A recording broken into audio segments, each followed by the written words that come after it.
Hi guys, it's Foye, but you can call me Foye. Hi, this is Velisa, but you can call me Vels if you want. And this is the Everybody Hates HR Pod episode 31. Yeah. Same age as me. Same age as you. Yeah, that's crazy. You've come far. I know. I can't believe it. I know. And, we're missing Lola. She's not here today. Yeah. I can't remember the last time all three of us recorded. It's been a minute, but I think it just goes to show that we just got a lot of stuff going on. It's true. Individually. It's true. That's life. Hopefully next week. I feel like every week we keep saying, hopefully next week we'll be back together. No, next week it will be all three of us. Amen. All three of us. Yeah. Yeah. How's your week been? My week has been good. I'm trying to think. It's the first full week back from holiday. No, it wasn't. It felt like it was the first full week back from holiday. But work is good. Getting into some interesting projects. And yeah, it's fine. I actually have no complaints. I'm probably still on a high from being on holiday. Oh, that's nice. So do you still feel relaxed? Yeah, I still feel very, very zen so far. I hope that doesn't change. No, that's good. And it's coming to December, so hopefully things get kind of quiet. Yeah, work-wise, yeah. I Yeah. definitely think by mid-December, it'll start being quiet. Do you close at Christmas? No, but I'm not working. I'm off, so You took time off? yeah. I never usually, but I'm going away, so I thought I might as well just That's new. continue. That's new news. Is it? No, It is. Nope, definitely told you. I don't think I know this. For my birthday? No, but that's beginning of December. When am I going away? Yeah. No, I said I took Christmas off, so soon to Oh, maybe I Mid. mixed up the dates. mid into. Okay. Hmm. Okay. How was your week? Do you know what? I feel like, and you said it to me today in a voice note, I do feel like I'm finding my balance a little bit more now, Yeah. of like balancing being a mom, going to work, Yeah. doing other stuff. I feel a bit better, but I don't know, anyone who's a parent, all this catching germs every day, cold is brought home, cough is brought home, diarrhea is brought home. Oh, I was no. like, oh my gosh. Like, and then there was 1 week where it just got me. Like, my son bounced back. Like, he bounced back so quickly. I was shaking. I was shivering. I didn't work. I couldn't work. I was done. Was out. Yeah, I was in bed. Like, Yeah. I didn't do nothing. I was just watching my partner look after my son. Like, I didn't do a thing. I was like, Well, we know because that's why we missed you. yeah, last like week. literally, it was because of the nursery. Wow. So now I'm like scared. Like even today, they were like, "Oh, a few of them have a bit of a cough." You're just like, I was like, "No." So do you know what I did? What? I ordered oranges on delivery. no, that is so. 'Cause I was What? like- on delivery. Yeah, because I was in a meeting. I was like, no, he can't be Velisa. sick. So I ordered delivery oranges to the door from Sainsbury's. Oh my gosh. Because I was like, no, you need your vitamin C. It's not me that you're gonna catch this cold. No, That is not again. hilarious. Yeah. Or you could just get like vitamin C supplements. They got like little chewies and gummies and. I don't know if he's old enough for those. I need to check. Yeah, that's actually true. Yeah, he does take Jump on the vitamins, gun. but I specifically needed You needed the top up. Yeah, I hear it. It's that season though. yeah, it's horrible. Yeah, we had like an influx of COVID cases, Oh, really? and I was like, "It's still around," kind of thing. Obviously, I know it's Yeah. still around before people come for me, but it was just, but it was just like weird that it was just an influx again. But I do think it's because it's coming to winter and people are just prone to getting ill, Sick, getting cold yeah. and flus. But that doesn't mean don't cover your mouth on the train, doesn't mean please. like sneeze and then hold the pole. Like, please. We're all adults. Like, I literally shake now when someone called, I'm like, and I give them the dirtiest look. Yeah, I'm like, the look. You can't be doing that. And Sneeze on the and Elizabeth line, there's no windows to open on the train for ventilation. You're stuck. So how does it work? Aircon? Exactly. Yeah, but please. Yeah, I hear it. Yeah. It's disgusting. Nasty, I know. Yeah. Speaking of disgusting. Not you and yours. I've missed your segue. This segue doesn't even make sense, but it makes sense. Go on. Elon Musk. Oh, that's disgusting. Yeah, that's disgusting.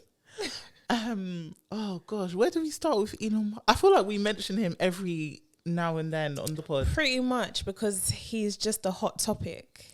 He's just a mess. There's always something to talk about when it comes to Elon. So it's horrible. So the Twitter deal went through. Is it 44 billion or something stupid? It was.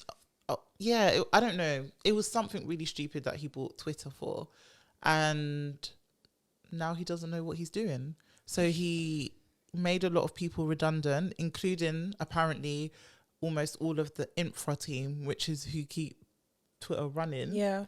And he's asked the remaining staff at Twitter to come in 40 hours per week. Even though there's what's it called, Foye? So Twitter has this work from home for life or something like that. That's what they had prior to Elon. So I think you have the option to just always consistently work at home. But Elon just came and swept that rug and was like, get back inside. I can't believe it. Yeah, he's and also he basically said the only people that can work from home are the ones who are physically unable to get into the office, or those who have personally been told by him that they can work from home. Like, how is that feasible? And it's not. Also, he got rid of the ERGs, which are the resource groups of like different, I don't know what to call that, characteristics, different. So like, for example, there's a group at Twitter called the Blackbirds, which is like black employees. They've got rid of it. They had women at Twitter. They've got rid of it. He said, nope, no, we're not doing ERGs. Does he explain why? Or are we just seeing him do things and having to try and understand what's in his brain? I think it's that. Okay. Because he's moving very mad, and even the whole, you can pay for a blue tick. What is it, like a $8 or £8 subscription fee per month, and then you can have this blue tick. And I know a lot of people have complained about safety around that. Yeah, like, did you see the company who lost a lot of money in their stocks because of it? No. So basically, a like scam sort of account bought the blue tick, and they were impersonating a health company in America, and they tweeted free insulin for all on the account, and it made the real company stock dip. Like, they lost a lot of money on that day because of that fake account. So apparently he's got rid of the blue tick thing. Oh, okay. Supposedly he's got rid of it. I mean, I hope so, because I just don't understand why. And would you pay for a blue tick? No. I feel like that only makes sense if you, I don't know, maybe if you should have a blue tick. Yeah, like if you should got one yet. Yeah, exactly. Like I get that. I think it's a bit easier on Twitter than Instagram to get a verified tick. But yeah, if you're already on your way, will people even check to see if it's the official or paid one? Yeah. Right? But yeah, regular people getting it are, I don't know, somehow. I just don't understand the reasoning behind it. It's people, the internet is weird. Like, people just want to look like they're someone even if they're not. True. Yeah. True. But yeah, Elon is mad. Like, you're just kind of thinking, what's he gonna do next? because you know there's still more coming. You know that, like, you know he's still gonna do something that's very mad. But why would you buy a company and you don't know what to do with it? I don't know. I think it's power. I think one of the episodes before we were talking about Elon Musk would definitely purge. Yeah. And the more this stuff like this is happening, the It's more believable. I really believe it. Like, he will purge. He will be high up on that purging list too. Like, he's too weird, man. Yeah. I want to know what his motive is. I think he's just trying to see how far he can push things. Like he said, Do when you you think have so? money, you just play around, see what you can It's like do. a power trip. Yeah. But anyway, bun Elon. Sticking with tech. Yes. Meta. Oh my gosh. So Meta I really hate the term laid off. Laid off. I What get it's an would you American prefer? term. I don't know, but I'm not laid off. I just don't like it. Terminated. Made That sounds redundant. worse. Made redundant. Let go. I like let go. Let go. Yeah. Let go doesn't pack that punch though. Yeah, that's why I like it. I was let go. Because it's a bit more like, you know. But if I got let go, I need you to know that they really did something. You think so? Yeah. I don't know. You want it to be kind of like, oh, it's not a big deal. I just got let go. I feel like, yeah, kind of. I don't know. But yeah, Meta let go 11,000 employees globally, which is insane. a lot. Yeah, that's a lot. How many employees do they have globally? Do you know? I'm acting like you'll know just because you're former. Well, when I was there, it was over 80,000 employees. That's a lot to let go. Yeah, 11,000 is a lot globally to let go.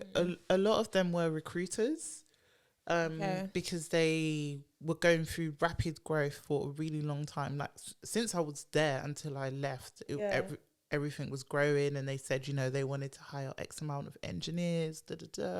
So in order to do that, they hired a lot of recruiters.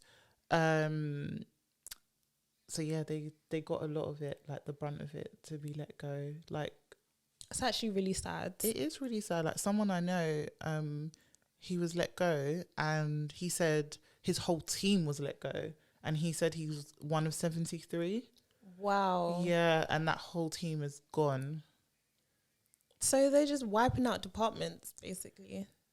Yeah, they just needed to get their spending under control, because as soon as the let goes were announced, their stock price went up. Oh, really? Okay. Yeah. So they overemployed, essentially. Yeah. But I think we know from the pods that Meta is not your average. So in the US, if you were let go, you received 16 weeks pay. And then on top of that, you received 2 weeks for every year that you've been there. On top of that, you received your holiday, accrued holiday that you haven't taken. America don't really do notice, so is what it is. Yeah. But also they get 6 months healthcare, because we know America's the ghetto. So that's important. So if you were let go with that sort of package, are you upset? No. Absolutely not. No, I'm just gonna be so honest. No, I would probably use that. I would take a month off, and I would just be on my way and look for another job, because you've come from Meta. Depending on the department you were in, I think you'll be fine finding another job. Most definitely. If you're an engineer, I think you'll be fine. I think, you know, unless it depends on what you value. If you valued working for a big name and a big brand, then cool. Maybe you might find a bit more competition, because there's a lot of you now looking for the same type of role. But me personally, from a HR perspective, I would probably use that opportunity to go to a small boutique or a smaller company where I know they will absolutely value the fact that I've come from Meta. 100%. And enjoy my career with my 4 months salary and my month off paid, probably go on holiday. Yeah, that's what I would do. Yeah. What would you do? I'm not gonna lie, because I calculated what I would have got, because obviously I was there, so I calculated it would have been like about 8 months pay. Wow. So I would have. You can't be mad at that though. That's the thing. You can't be mad about losing your job. No, you can't. When you're getting 8 months. I would have lived my best life. I would have just continued maternity. Exactly. Yeah, I would have lived my best life. It's not a bad. Obviously, it's sad to lose your job, and I think the way in which it happened, the way right? they lost it. Like a lot of people in the States received email very, very early in the morning, to say they'd been let go. Yeah, and that's crazy. Yeah, that's not a nice way to find out you've lost your job. And also, I just feel like with Meta, like as a former employee, just everything is so comfortable. They make everything so nice. Like you never think somewhere like Meta is going to go through such a huge change. So you think you have stability. You think you've got security. You think compensation at Meta, like the only other places that can match it is your like Googles. Google. Exactly. So I could be, for example, I could be a HR assistant at Meta and be on, this is a made up number, and be on like 70K. They're gonna come and get you. Yeah. And be on 70K. Where else can I be a HR assistant and be on 70K? So that's I feel like that part of it, you'll find it hard, especially with what tech is going through at the moment. Yeah. Because if you're trying to find another tech company, you can, but it will be a lot more difficult. Yeah, because there's hiring freezes and stuff. I'm sorry, but you tech people, welcome to the real world, okay? Because all you tech people have just been moving from one tech to another tech company, and your salaries are increasing, and you're not having to really compete because that's what's in demand. So many haters welcome to the real world.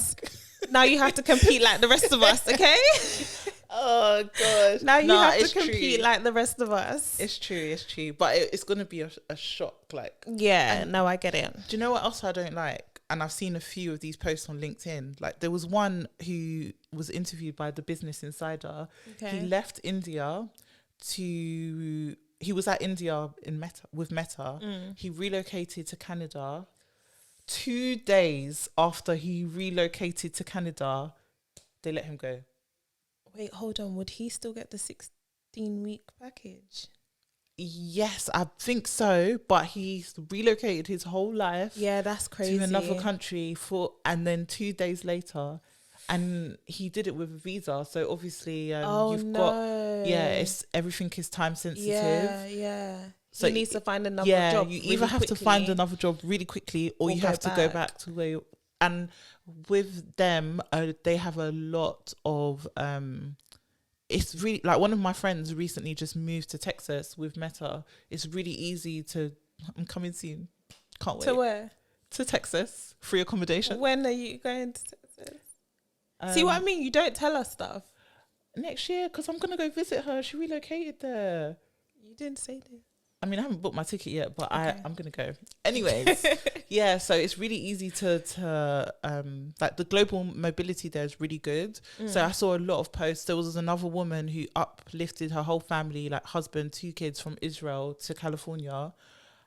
And then a couple months later. That's scary. Yeah, she has to come back. That's scary. That's mad. Yeah, no. I think when I'm just thinking about me and my current personal situation. Yeah. But yeah, when you've got families and you've uprooted your families and you might have sold your house in another country literally, or whatever it is, thinking that yes, Meta, I'm okay. Yeah, that is crazy. Yeah, it's horrible. And oh god, I forgot what I was gonna say. I don't remember. But yeah, it's really scary that was happening to people. I don't think. No, that's what I was going to say. Isn't it redundancies coming. Like HR would have been involved. Blah blah blah blah blah. For sure. Are you trying to tell me that if you knew someone was coming, and 2 days later they would have been let go, you couldn't stop that from happening? They 100% could have stopped that from happening. They could have just withdrawn the offer. But to be fair, it doesn't really make sense, because if they withdrew the offer, they wouldn't have to pay as much as they're paying out by having him come on and then making him redundant. Yeah, because he may still have been made redundant in India, but it would have been without the relocation. Yeah, do you know what I mean? Yeah. So that doesn't really make sense either. Or if they knew this was coming, like, why didn't they just stop all relocations for X amount of time? Like, damn. But yeah. Did they make any HR people redundant? They did. They did. We're not even safe. Yeah, but they were all US though. Like, everyone I spoke to from my team, they were all fine. Like, the people, but in the UK. Yeah, the people in the UK were fine, to my knowledge anyway. I haven't seen, but the US, some of them did get it. Yeah, because engineers, most engineers were safe, but because a lot of the teams have shrunk, they don't need that many HR people. But we, as HR, we also like to feel like we're invincible too, because we'll be the last ones out, because we have to. That's true. Do all Who's of this gonna do the redundancies for you and whatever. Yeah, that's true. I'm not gonna lie, actually, I've seen a lot of employee relation vacancies. Is it? Yeah, and it made me think, is it because you want us to do your dirty work? Like, that's it. Oh gosh, that's it. Employee relations will never go out of fashion. No, it won't. Thank God. That is a role that's not going anywhere. Yeah. That and generalist. Yeah. Because when they do downsize or make the team lean, they want someone that could do everything. Everything. Yeah, it's true. Yeah. So the 2 HR roles that you should definitely look into if you want security, stability. Yeah, I feel like in general, like the people HR roles are quite steady. Yeah. But then the specialist HR roles pay the most. But they're very volatile, right? Yeah. What else has been? Gosh, there's so much. So there is Virgin Atlantic. So they have basically changed their rules. So first it was the tattoos, that you can have your tattoos on show, which we spoke about. That wasn't too long ago. No, it wasn't too long ago. I think they probably enjoyed the reception. Yeah, that they got. And now they're saying, do you know what? If you identify as a man but you want to wear a skirt, you can. If you identify as a they and you want to wear trousers, then you can. So basically they've gotten rid of, what society sees for two genders of man and woman wearing, women must wear skirts, men must wear trousers. Like they've scrapped all of that, and you can wear whatever you feel to wear. And women don't have to wear makeup if they don't want to. Yeah, and I saw, is it the adverts where they had different hair colours? Yeah. As well. Yeah. And sorry, as a black woman, that's a bit liberating, because I don't even wear colour in my hair like that. But that's nice. Yeah, it's nice to know that you can, be an air stewardess with black hair, and on the way back, if you want to have red hair. If you want to switch that wig up, you can. You can. Yeah, exactly. Which is nice. Yeah, and because of these changes they've made, their recruitment has gone through the roof. From a diversity and inclusion perspective as well. Like, it's just done really well for them. Like, more people are applying, wanting to leave other airlines and come to them, which I think is really, really cool. Yeah, I really like it. I think it might take people a bit of getting used to, because as in customers flying. Yeah. Okay. I think it might take customers a bit of getting used to. Do you think so? Yeah, I feel like everyone's, for example, like if I see a man in a skirt and heels and makeup, it's not going to faze me. Yeah. Do you know what I mean? Because I feel like, whatever. And also I have the context of what Virgin Atlantic have done. Yeah. But let's say, for example, I don't want to attack any particular group. But I'll go with people I the groups that I personally know. Okay. If an African auntie if an African auntie gets on the plane and sees that, she might not say anything, but she might say something. She might say something. She might be thinking various things, and that's African just uncle might say something too. Yeah, an African uncle might say something. That's me stereotyping, no, but just to show that it will take customers, that even just old white people from a village where they're really secluded decided to go to Spain. Yeah. And I don't think Virgin fly to Spain, but you get my drift. Yeah. Of I think it will be hard for customers to get used to, but I think from an employee standpoint, it's amazing. Yeah. Do you think others will follow suit or no? I hope they do. I feel like British Airways is really, really, really dry. Just so behind. Yeah. It's even their planes, everything is just so boring and dry. So it would be nice if the British Airways they see what Virgin are doing, who have a more fun brand anyway, but they should try and I think it's about time that British Airways just becomes more just not boring. Yeah, I feel so this is a slight digress, but I've noticed that some brands are trying, but I don't know how I feel about it. So today I tweeted about Jack Wills because I saw Victor from TikTok. Do you know what I'm talking about? Yeah, he was on a Jack Wills advert. And was he? Yeah. Okay. And I went to University of Kent, and there was a Jack Wills there, and it was very white. Yeah, of course. You only saw white people in Jack Wills. They didn't even want people working for them like that. And then now I'm seeing Victor jump on the trend and the bandwagon. Yeah, just this urban train that's going. Yes, that's the right word. These different content creators being recycled with different brands. And I don't have a problem with it, but I just see what Foot Asylum clocked on really early. Foot Asylum, they caught it early. They're the pioneers. They were we're going to use Young Philly, we're going to use Chunks, we're going to use Nella Rose, and they've done really well. But I feel like they also created a domino effect of all these different brands that brands. It's so bad. Random. Anne Summers started using Young Philly and Harry Panero to do. Yeah. Oh my gosh, yes. Where's do you know what? I was watching that and I didn't even deep it as in that's what they were doing. But when you actually think about it, it's not really I saw a Barclays advert. It was Young Philly and Trunks. Okay. I'm just I guess they're just trying to spread the net.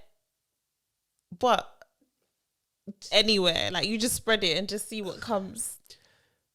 I just don't know how I feel about it. But who's to blame though? Is it the people taking them and agreeing? No, to get your bag. Okay. So we're putting the ownership on the companies that are reaching out to them. Because it's because it's popping now.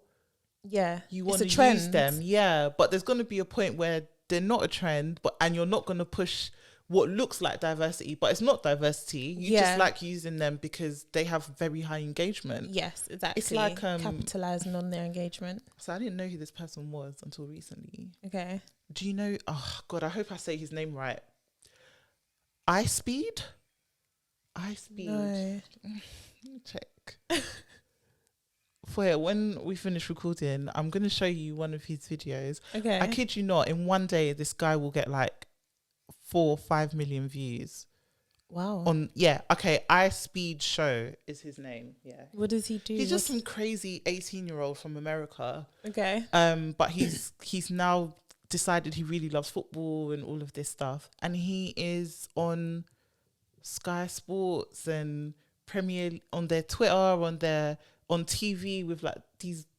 So they've capitalized off him. They've just seen, okay, like this young guy from America gets really good engagement. We're just gonna I don't know. Maybe it's free advertisement for them, or cheaper advertisement for them. Yeah, like obviously these creators get paid, but I'm just like, they just, I don't know how I feel about it. It's kind of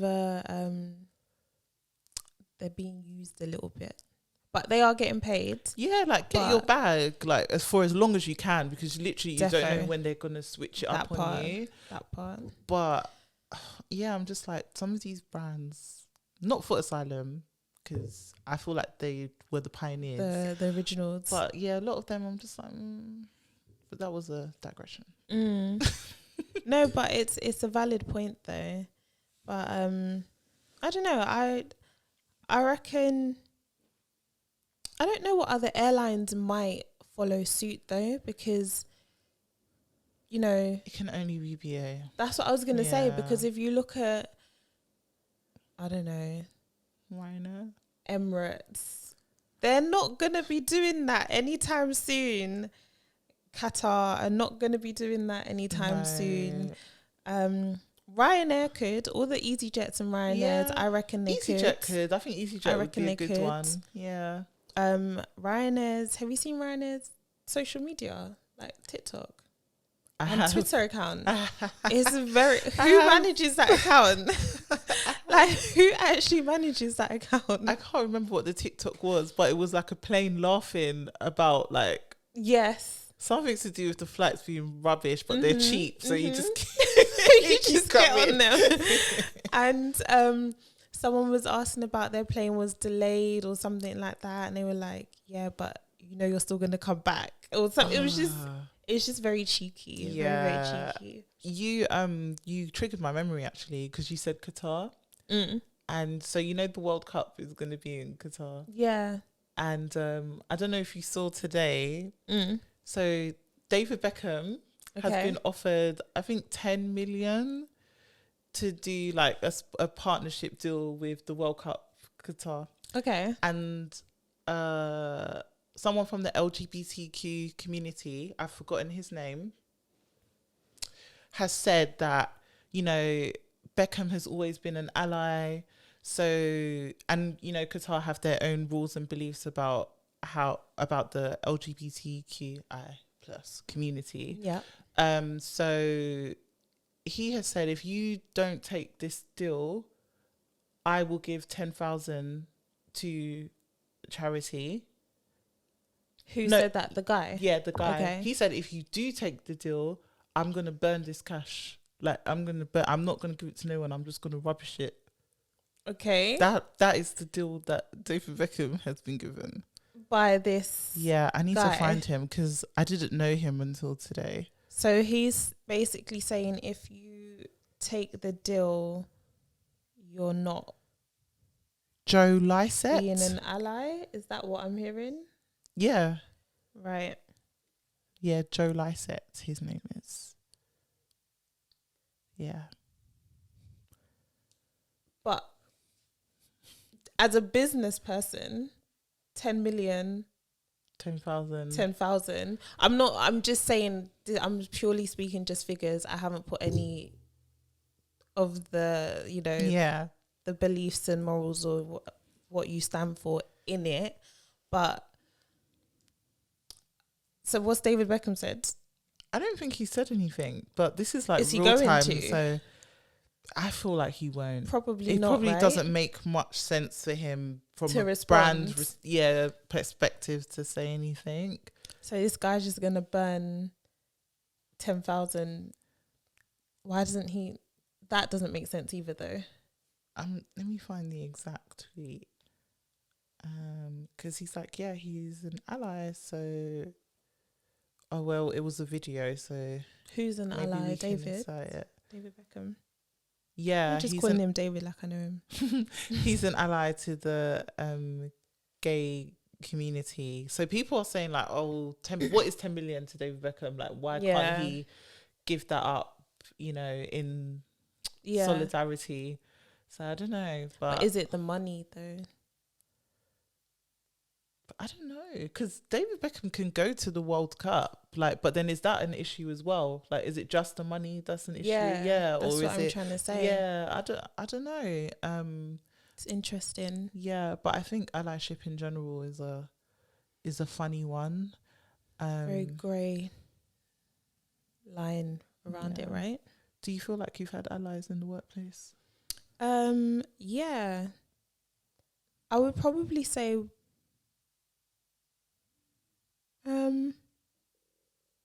not like outspoken, like I am your ally, but I've had the way people have reacted around the situation or things that have been said, then yes.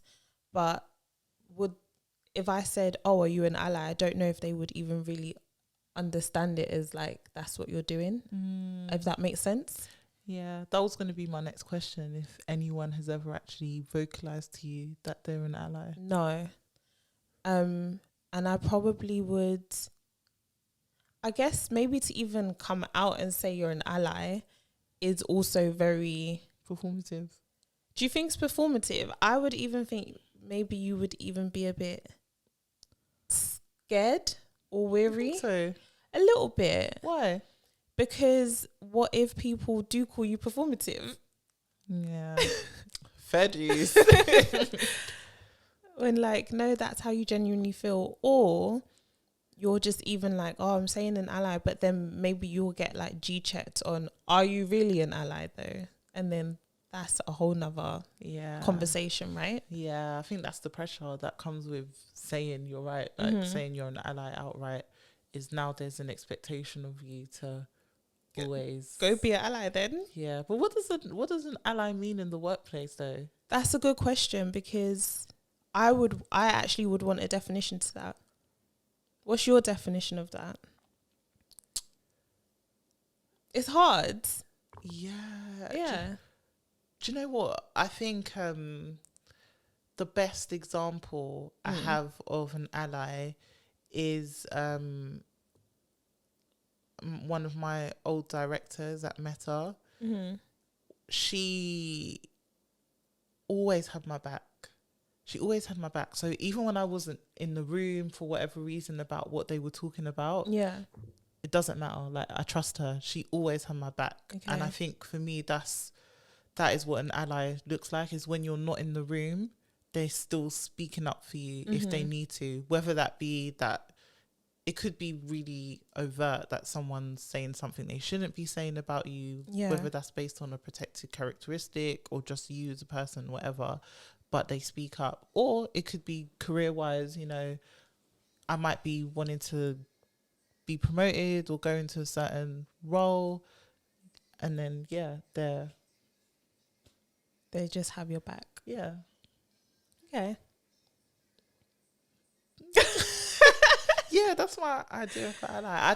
I said performative because there are some people who just want to tell you that they're all about, you know, diversity and inclusion, and I'm really tired of that buzzword. Yeah, like, oh, I love all people and I don't see colour, and do you know, all this different stuff. Yeah.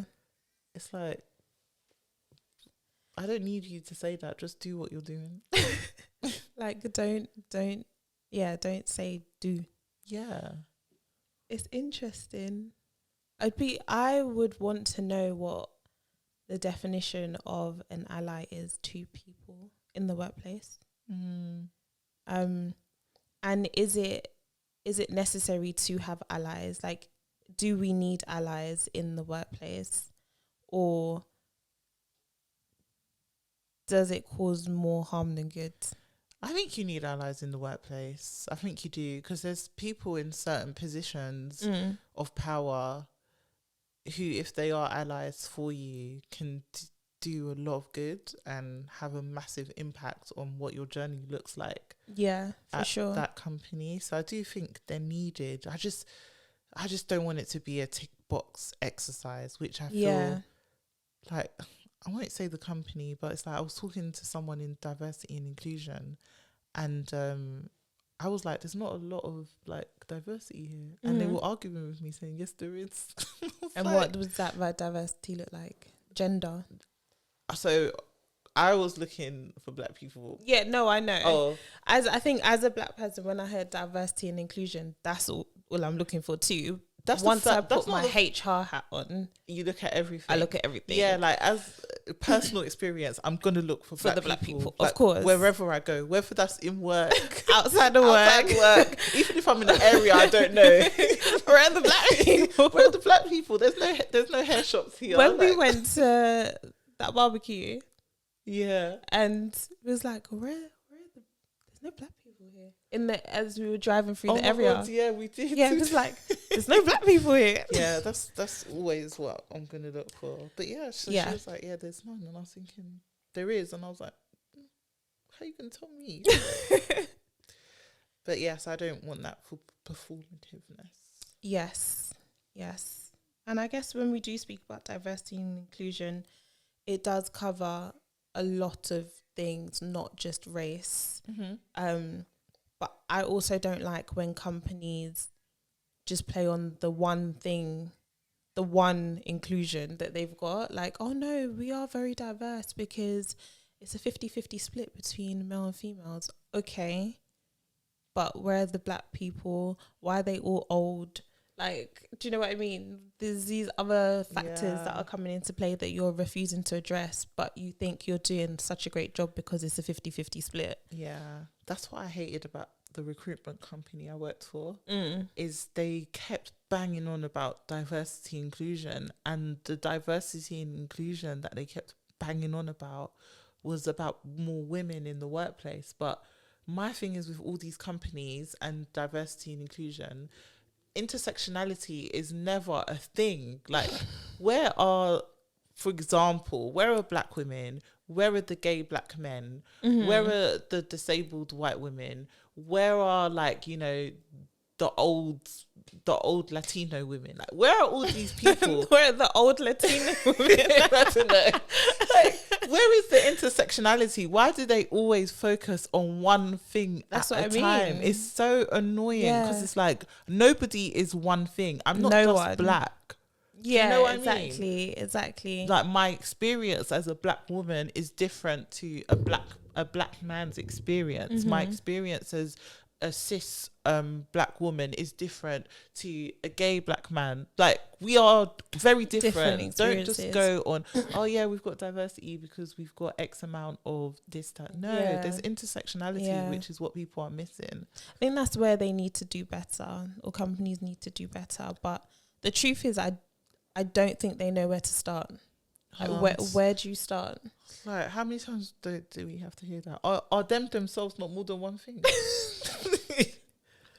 Honestly, yeah. Like, how people will tell you, I'm a woman, I'm a mum, I'm this. That's true. You can tell me you're all these They'll things. reel it off. Yeah, why are you finding it so hard to do it, like, that's internally?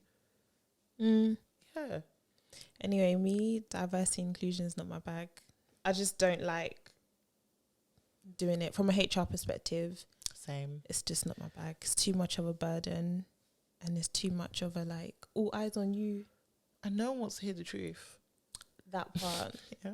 That part. No one wants to hear the truth about it. I think that's the hardest part for me. It's all, and it's not performative everywhere, but it's performative in a lot of places. Have you seen, do you know any white people in diversity and inclusion roles? Yeah. I don't know any. I do. They're all not white. Yeah, nah, I can think of. I'm laughing. I do. I love her. But I'm just thinking, you know, when you're just thinking back. She just asked me some mad questions before, but yeah. But majority I know are black or brown. Okay. Yeah. Yeah, same. Yeah. Same. Is that a good thing? In the beginning, I really thought it was. Whereas now, don't get me wrong, it can be a good thing because you do get it from the horse's mouth, I guess, so to speak. But at the same time, I do think it's almost like tokenism. 100%. Like, and that's the part where I'm just a bit like, I don't know. Like, you know, it also plays onto the companies. Oh, look, we've got someone who's not white in that role who's going to show us the way and lead us and direct us and guide us into how we should be. This is going to sound gassed, but I promise you, with my limited D&I experience, I could get a head of role. I promise you. No, I get it. I absolutely get it. You know what? I agree because you would just go in and just based on how you look, oh, she'll be perfect for the job. 100%. Yeah. Yeah. So, but is that not scary? Very scary because it's such an important role as well. Literally. Very, very scary. We need to get someone on here with diversity and inclusion. D&I. Yeah, we do. Yeah, we do. I'm trying to think what else we have to talk about. I think that's it in the news, right? Well, you did mention your football. Oh, yes. How can I forget? Yeah. So, Cristiano Ronaldo. Is he still number 7? I'm not the right person to be asking these questions. I think so. Anyways, so he's some people's GOAT. Yeah. In football, you know, great stats, etc. I'm not a football person like that, so I don't want to be attacked. Don't lie. No, I've been educated. Velisa's a football person. I've been educated very well. Okay. In football, so I'm able to form my own opinions. Right. But the reason why I bring this up is because it just reminds me of like things that happen at work. Yeah. So basically, Ronaldo signed a 2-year contract with Man U, and he feels like they're trying to push him out. So the same way, like an employee feels like, you know, their back's up against the wall, they don't know what to do. The only difference is he has gone to complain to Piers Morgan. So HR. He's gone to, he's called HR. He's gone to Piers Morgan to talk about, you know, how he feels he's being mistreated. And to raise a grievance. Literally, he's raised a public grievance. On a world platform is what he's done. I haven't watched the interview, so I can't even comment on it too tough. But his behaviour just reminds me of so many employees where they do feel like their manager just doesn't want them around or is mistreating them, and they just don't know what to do. So rather than manage them out, but then rather than being professional about it and just like come into HR, I've had people write on like the internal Slack wall. Or, do you know what I mean? And like post, well, you know, my access is about to be cut. So that's why you got to cut their access quick. You got to go to IT and say, I just want to let you all know what's been going down. Like, you know, when it's like no emails, no nothing, cut their access. Whilst the meeting is going on, you've already told IT to cut their access.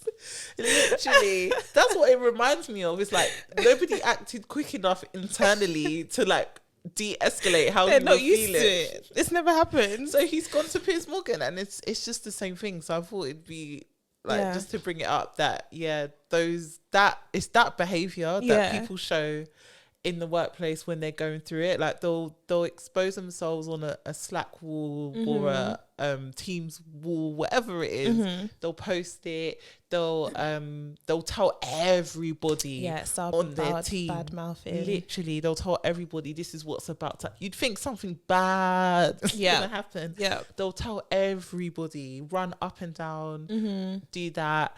They'll talk about the money involved. They'll just do everything.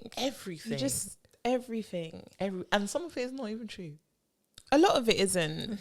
When they start slating certain things, it's like, you were happy with these things before, you never mentioned them before, and now it sounds like what Ronaldo's doing is he kind of knows what direction this is going down, and it's going to end in some form of termination. Well, right? he got £1 million fine for the interview, which it's nothing to him. It's like 2 weeks' wages. Okay, so it must be nice for some. I'll do a couple interviews if it was me. Couple more, but it looks like he's going to end up screaming in HR terms, unfair dismissal. Like, that's what this looks like. This is leading towards. That is literally what it looks like. He's gonna be like, unfair dismissal. I was picked against, discriminated. My performance has been top notch. They've always told me I've been performing well. Literally. So all of a sudden, what's gone wrong? That's literally what I feel like. My pips have always been good. I mean, my appraisals. Yeah, I've had no issues. My manager's never mentioned anything like this to me before. Exactly. And now I can just feel that I'm being pushed out. Yeah, exactly. That's literally what's happening. But do you think he's got grounds in HR terms? I feel like he's like a top performer. Okay. But you know, when a company is going through change, yes, sometimes you need a top performer to bring the team along with them. Yeah. And you need to see certain behaviors, because some people are very good technically, but they don't necessarily show the pastoral skills that you need, you know, as a senior member on the team. And I think that his manager is seeing that there is a mismatch of, you know, yes, he's a top performer technically, but he's not really bringing the team along as I expect a senior member of my team to do. Right. And therefore, based on the way the company is changing, I need to take that into consideration and make adjustments. Okay. So the adjustments that I'm making is that, you know, I want you to take a step back, you know, reflect. Okay. I'll bring you in when I really need to, but for now I need you to take a step back, look, have foresight and see what you can do to help this team. And Ronaldo is like, no, brother. He said, no. Do you know who I am? Like, I'm literally your top performer. I am the top performer. I'm the money maker. I'm the one that makes his business run. Literally. And he's a long tenured, like, he's gone and come back. He's done length a of service. He's done a boomerang. Length of service is there. Literally. Like, so I feel like that's literally in HR terms what is happening. So yeah, and sometimes that happens. Like it happens literally a lot. All the time, you get people who are really technically good at what they do in whatever field it is, and then all of a sudden, these people are expected to lead teams or to be like these examples on teams where, like, that's not what they asked for. I didn't ask for that. I'm just good at what I do. Like I keep my head down. I score goals. And that's what I do. And now you're asking me to have all these extra skills. But hold on, I've been working this way for how many years? And then now you want to come and tell me that you don't think it's working because of other men. No. Yeah. And when you come and tell them, they're already at that stage where it's too far gone. Yeah. Like, that's what's happened. Yeah, it's too far gone. It's like, it's always worked like this. That's exactly how I'm just literally putting myself at work. And this is exactly how employees, it's always worked like this. I've never had to change this. And it's like, okay. Even though things have changed with the company. You know. Like, you left and you came back thinking you were coming back to the same company. And you weren't. No, I'm not going to lie. I think this is genius what me and Foye are doing right now. If anyone wants to hear a HR explanation on Ronaldo's situation, come to us. Yeah. But no, it's true. Like that's literally what's happened. What would you do though as HR? As HR? Yeah, with that sort of employee. What they are doing, right? Which is the business has changed, the culture has changed, and you need to adjust and adapt, and we're gonna try and help you do that. But if you don't, the alternative is that you no longer align with the business's values. We know what happens when that happens. I think that's fair.